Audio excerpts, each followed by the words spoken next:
On va maintenant se tourner du côté des Giants de New York. Oui, Big Blue. Big Blue, ça va pas bien. Ça fait longtemps qu'on a participé au match d'après-saison. Alors, comme je vous disais tout à l'heure, j'ai eu la chance de m'entretenir avec l'ancien receveur des Alouettes, Brandon London, qui travaille maintenant notamment pour les Giants de New York. On s'est concentré surtout du côté de l'attaque des Giants. Et pour les gens qui écoutent le podcast, eh bien, je vous invite à regarder cet épisode sur notre chaîne YouTube afin de voir le sous-titrage des réponses de Brandon. Alors, voici mon entretien avec Brandon London des Giants de New York. Well, Brandon, first of all, thanks for accepting my invite. Oh yeah, man. I had to, man. We go back, man. So, anytime you reach out, it's all love. I'm gonna do anything, clear my schedule, make sure I'm available for you, man, because you've been there for since what, day one of the journey, man. You've always encouraged and looked out for me. So I appreciate you and thanks for having me as the first English speaking guest on the podcast. Yeah, well, thanks to you. And yeah, we're breaking the ice now. We're our first English-speaking guest. For the people that don't know, I mean, obviously you're a former Alouette. You know, you had a great career in the CFL, but now you're doing it all. I mean, you're working for the Giants. You're doing some content for them for their social, but also you're also working for the New York Post. Tell us about some of the things that you're doing.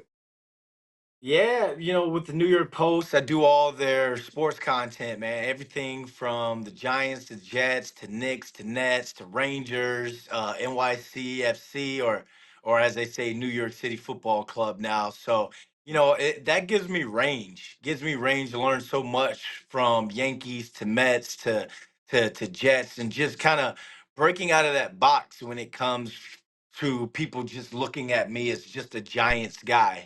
So that's been a blessing to do that. I'm in my third year with them, going on my fourth year, and that's been super cool. And with the Giants doing in-game, you see some of the in-game emceeing stuff to fan stuff. I was just in Germany. Did the shot a Giants fan cave for a Giants fan out there in Germany.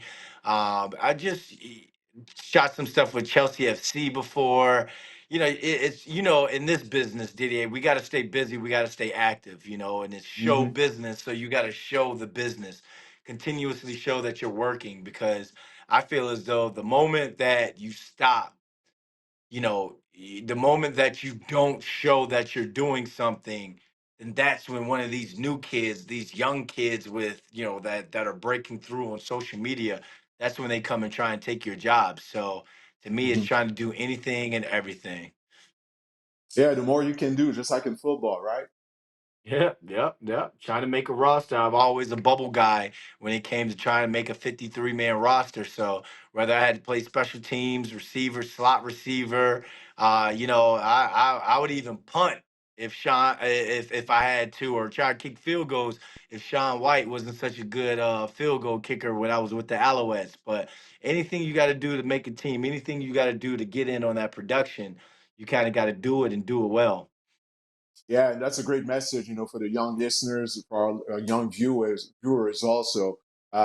What you just said, you can apply it in football, but also in your everyday life, professionally, for sure.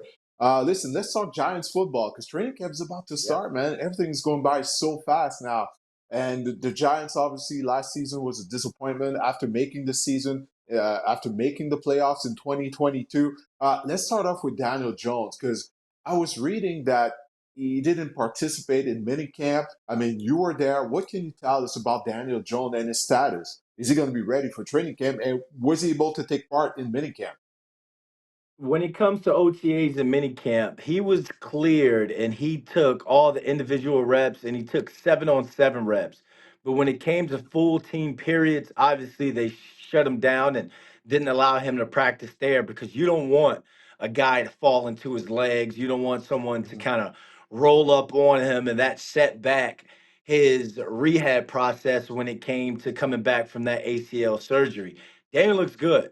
Daniel is going to, I feel, within the next week or so, they're going to medically clear him for him to be able to do anything and everything during training camp. And obviously, as the quarterback, you got to stay off the quarterback anyway, but you want to see what you're going to get for him. I think they're going to be very smart when it comes to how much they're going to expose him to.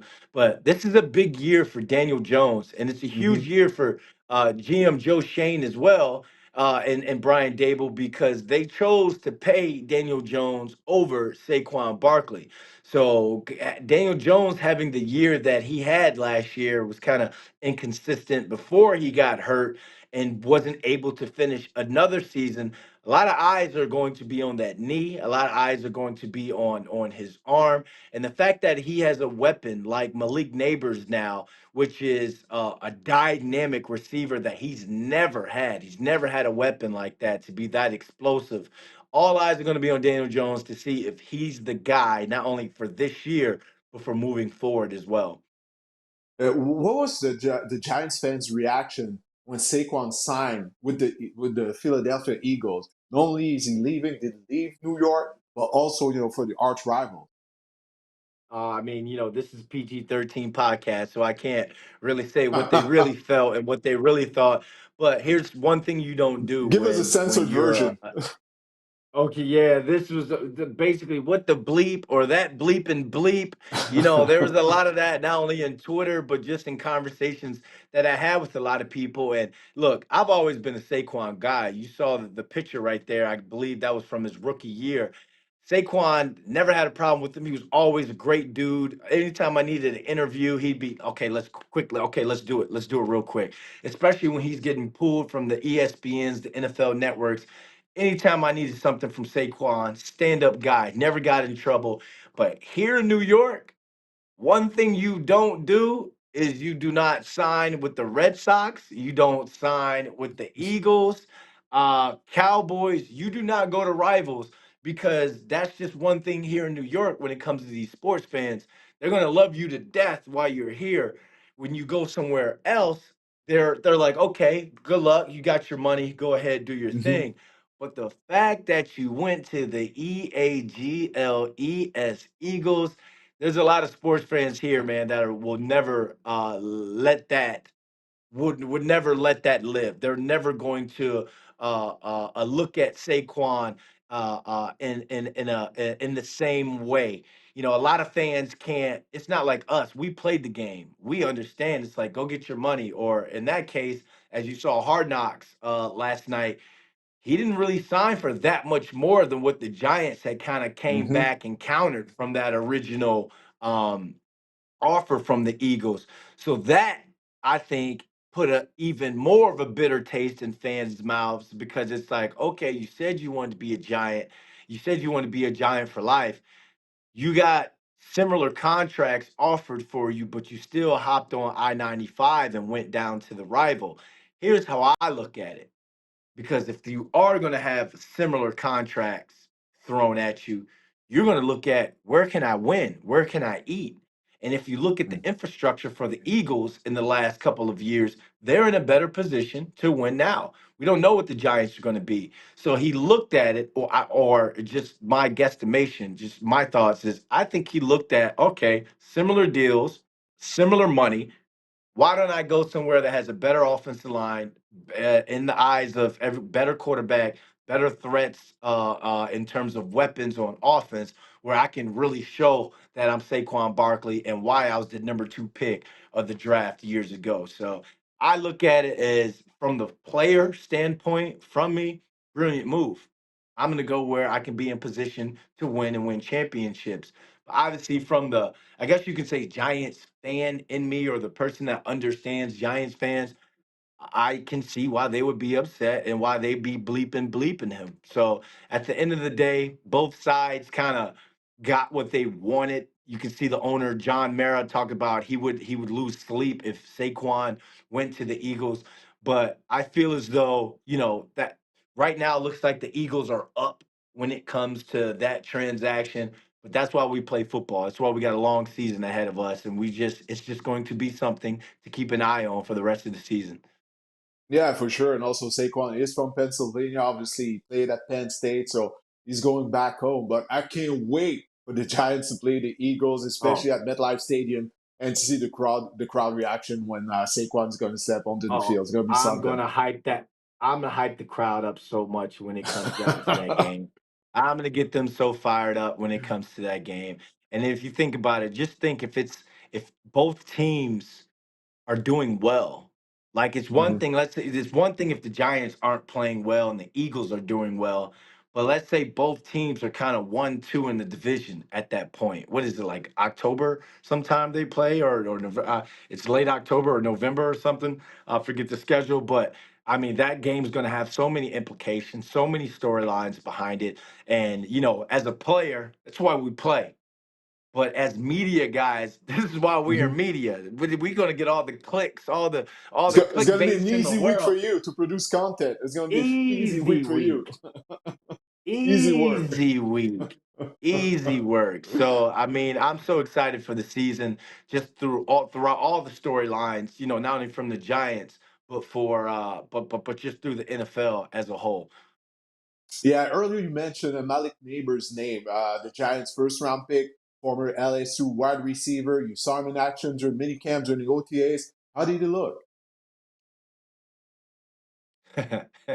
Oh yeah, I just saw your eyes. like Your a eyes good, open up, and you're a former like receiver a yourself, so you know what you're talking about. this Tell me, I'm This listening. dude, like a good neighbor, Malik Neighbors is there. Like this kid is as advertised.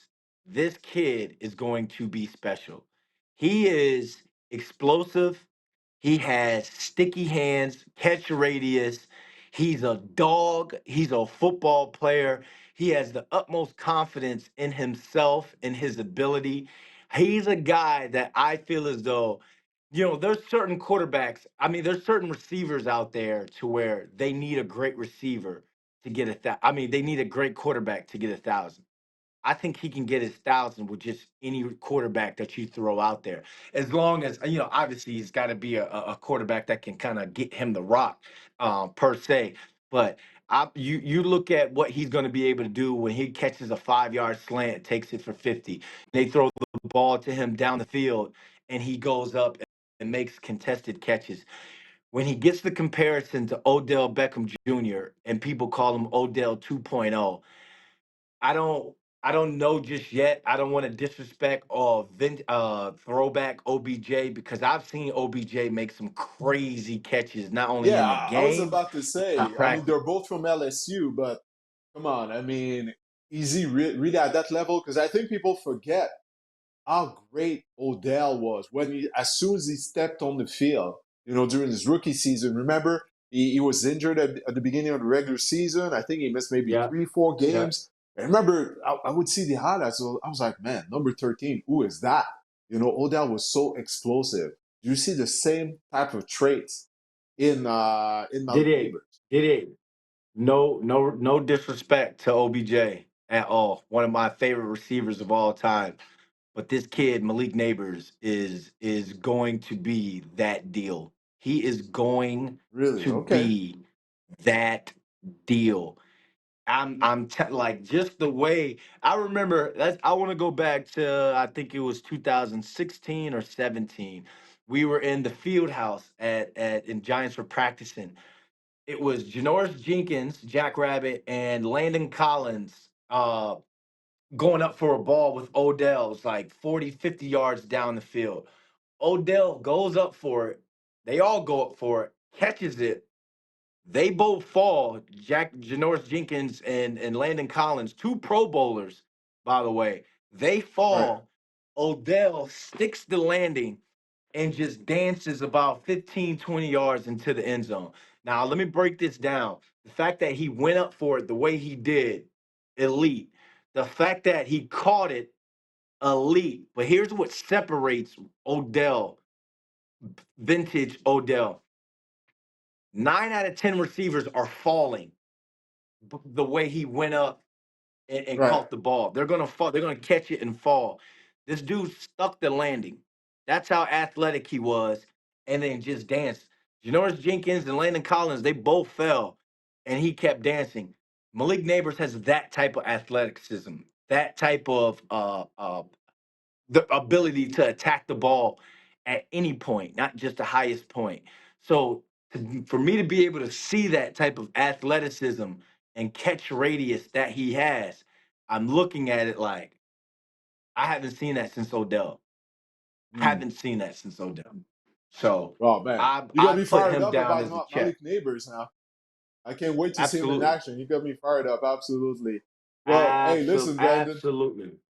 Yeah, listen, Brandon, we could keep going, talking about the Giants. We haven't even talked about the defense, but we're running out of time. But listen, Okay. thanks again for, clearing up your schedule to give me, this opportunity to interview you. Wish you luck this season. Training camp's about to start, so I know you're going to be busy. So I wanted, to be able to record that interview before training camp starts, before you get real busy. So best of luck this season with all your projects. Thank you, man. Thanks for having me on. All right, you take care. Alors, comme on vient de l'entendre, Brandon London, lui, il est en amour avec Malik Nabers. La question est de savoir, est-ce que la ligne à l'attaque pourra donner suffisamment de temps à Daniel Jones afin de le repérer?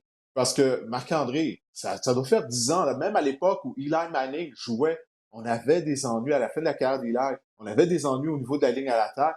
Jusqu'à ce jour, c'est toujours un problème. Est-ce qu'on pourra bien protéger Daniel Jones? On sait à quel point Jones est fragile en plus.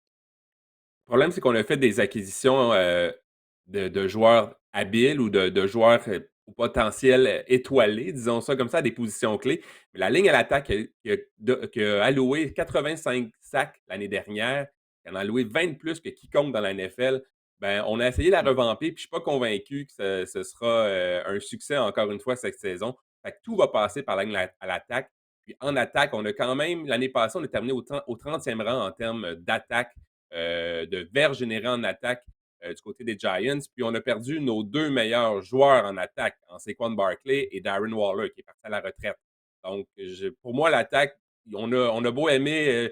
Je respecte Brandon London. J'étais un fan du numéro 14 avec les Alouettes.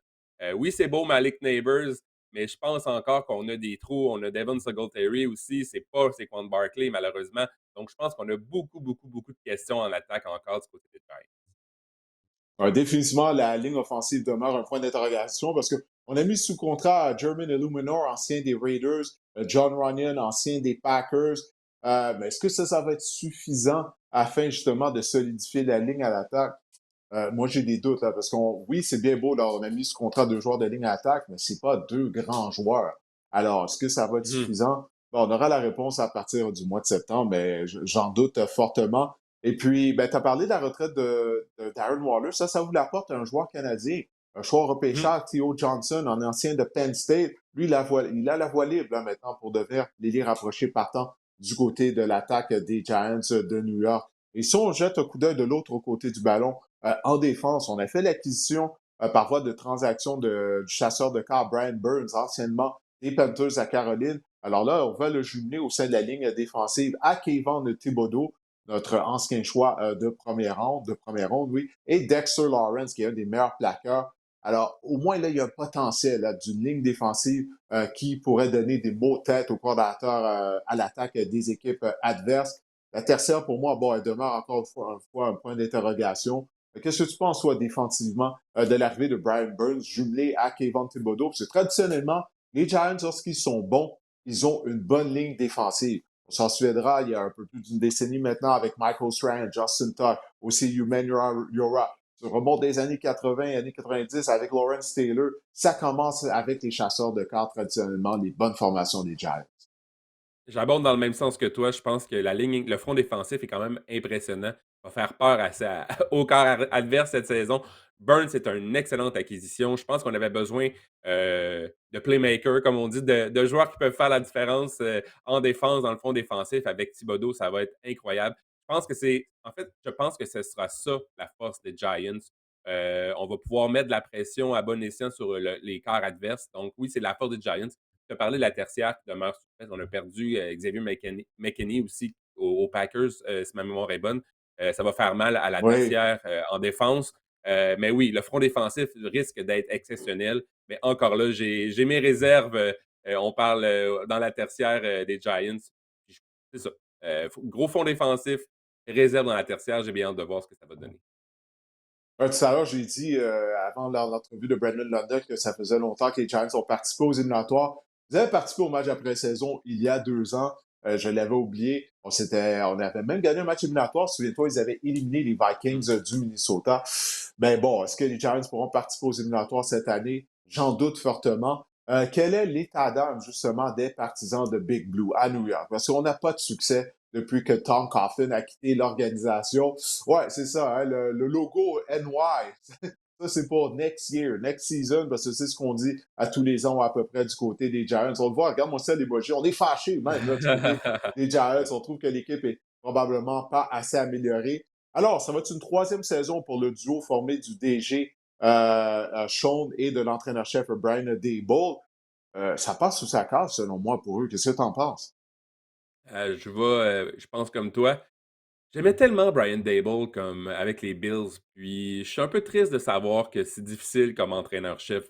Je suis conscient qu'on manque de talent du côté des Giants depuis son arrivée, mais oui, si on ne livre pas la marchandise cette année, pour moi, Brian Daboll et le DG, on va faire un petit ménage du côté des Giants, assurément.